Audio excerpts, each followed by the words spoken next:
A counterfeit product is simply when a manufacturer or a counterfeiter creates a copy of the bag but using the logo. A counterfeit is a technical legal term for when we've copied identically or substantially identically a logo or a label, right? A knockoff might be something that's similar, but not an exact copy in that same way. Most counterfeit has a pretty dark connection. You know, you're talking drug trade, you're talking organized crime, child labor. You're talking about people who have no respect for humanity whatsoever. When you are buying a fake, you are funding child labor, drugs, drug cartels, and terrorism. It can seem like buying a counterfeit bag is just something to do on Canal Street when you're visiting New York. However, there are actually a lot of repercussions to buying that counterfeit bag. The first are economic. The taxes that you would otherwise pay and that the company selling you the bag would otherwise have paid don't enter the economy. So there are financial issues. There are questions of how and where that bag was made. Was there child labor involved? If you're we know from the disasters in Bangladesh that even very legitimate companies have problems monitoring their supply chains.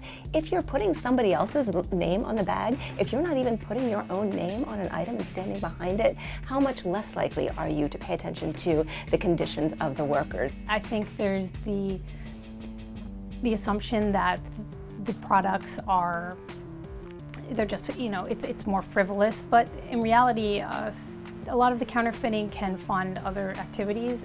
Global investigators work on these issues, and they do it quietly. They do it for the brands. They're well paid.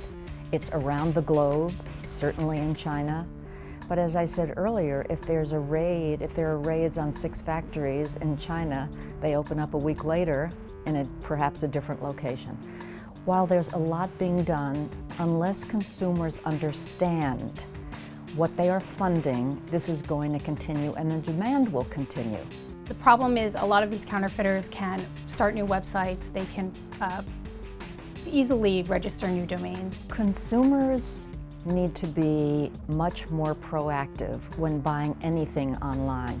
Click on the icons on the website to make sure that you can get to a person. Things like capitalization of words. If a word is not capitalized, that should be, it's a counterfeit website. If the language is somewhat awkward and it doesn't quite sound like an English-speaking person wrote that copy, that is a red flag. Do not buy there. When they are prosecuted, it's difficult to find them.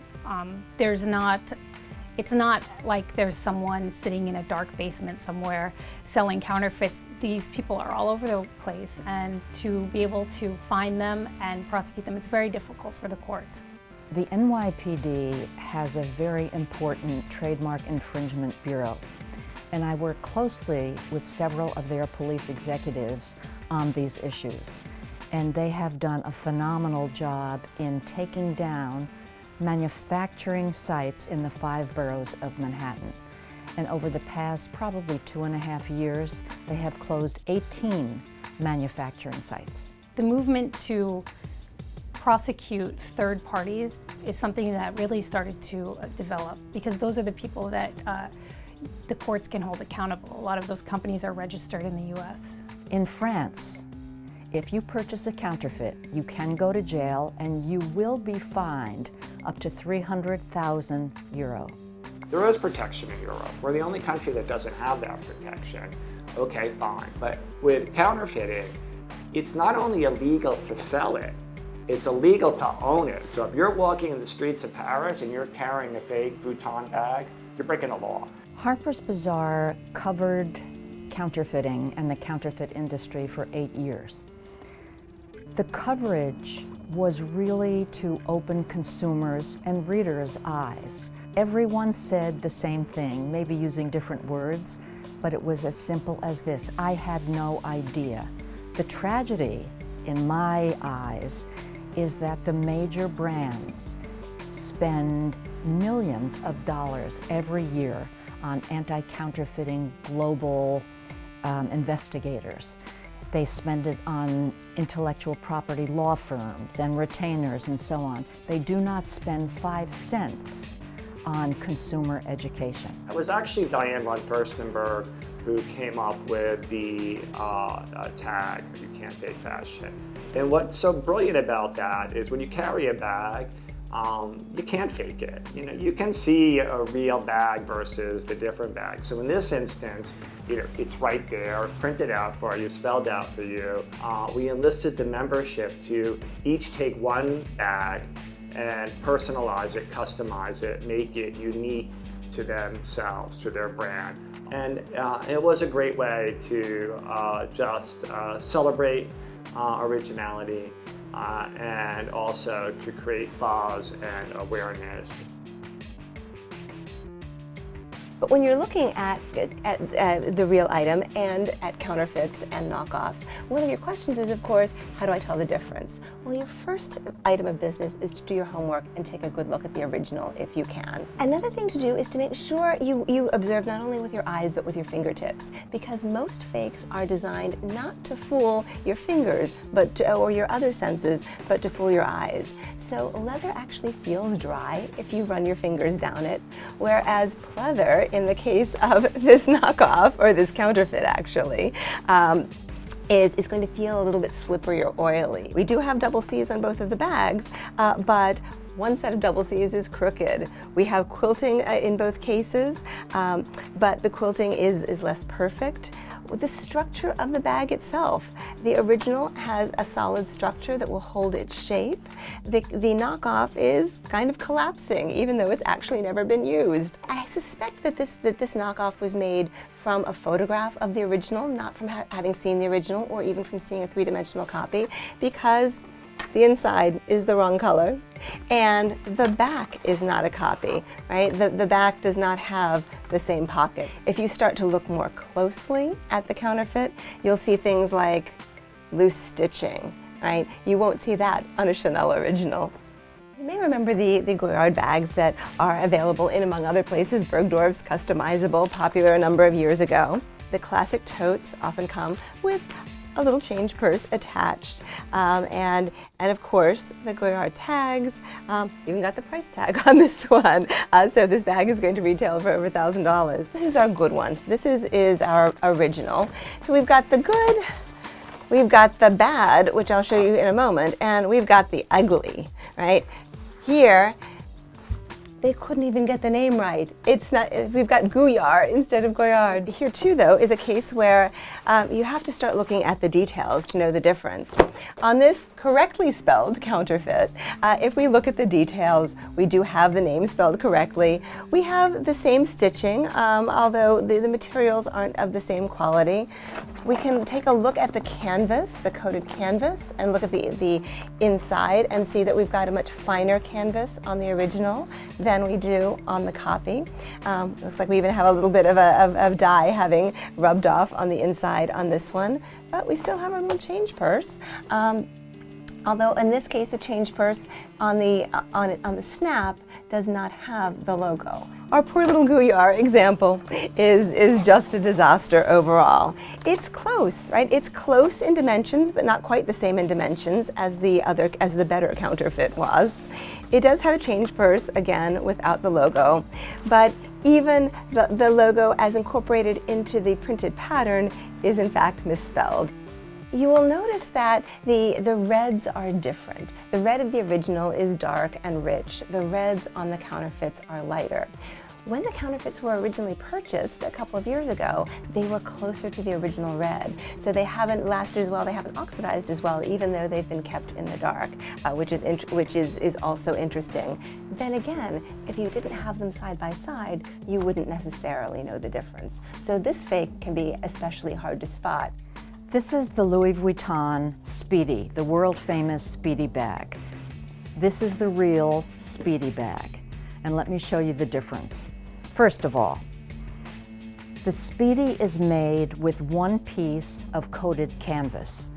That means that the logo is right side up in the front, and then as it goes around, the other side has to be upside down. So here's the fake, one side, right side with the LV logo, and you come around, my goodness, it's the same. That's the automatic understanding that I am holding a fake. The Speedy never has feet or seams because then it wouldn't be one piece of coated canvas. Inside, what you see is the real Speedy does not have a zipper compartment, and the inside fabric is the same. It's coated canvas. If you take a look inside this fake, what you'll see is a zipper compartment. Would never find that in a Speedy. And the interior is made of a faux leather. You can always tell a real Speedy by the stitching, especially here. There are 1, 2, 3, 4, 5. There are 5 stitches. There will always be 5 stitches on a Speedy. On the fake, and again, this is what we call a super fake. This is a pretty good one. There are 5 stitches, but look how they're made. It's a mess. This would never pass quality control at an LV factory. Never, never, never. They would throw it away and destroy it. So the final thing, which is always a shot, see the ink here? It's just not, there's a spot here that has actually leaked. Whoever did the filling on this did not do a very good job. There's a bit of a sloppiness there. Take a look at the real ink. It's perfect, just like a real Speedy should be.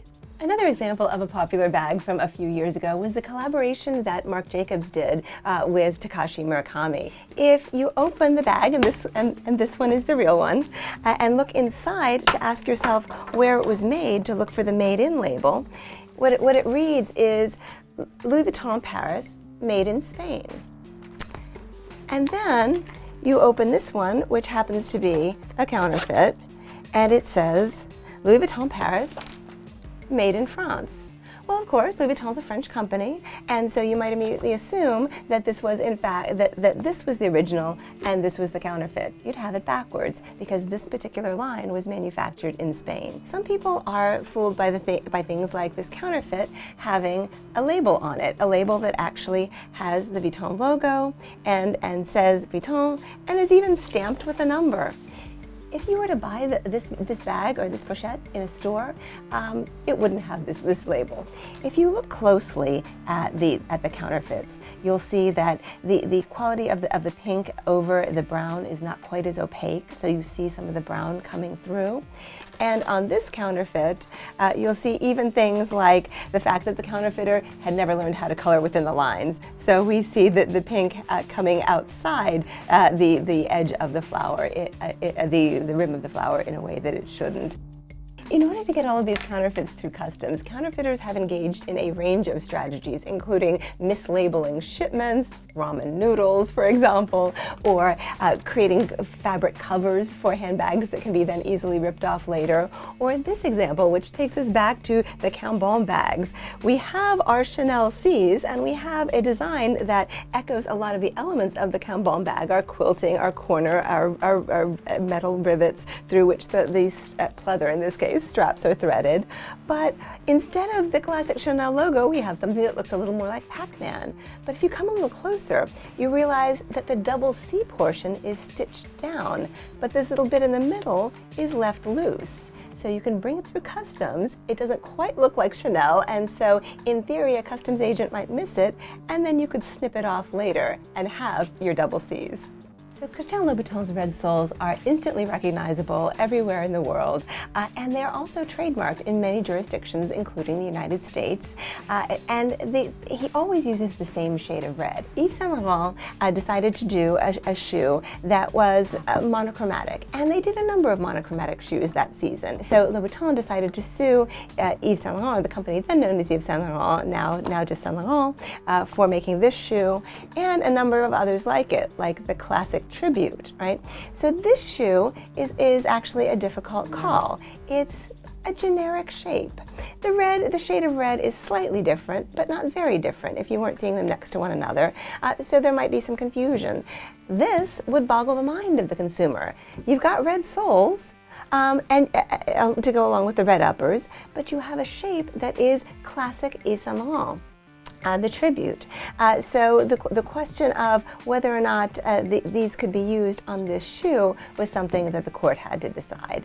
And ultimately, as you know, the court decided that Louboutin had the right to a trademark in the United States on the red sole so long as there was contrast between the upper and the sole, but decided that in the case of monochromatic shoes like these, it was fine for any company to go with red on red.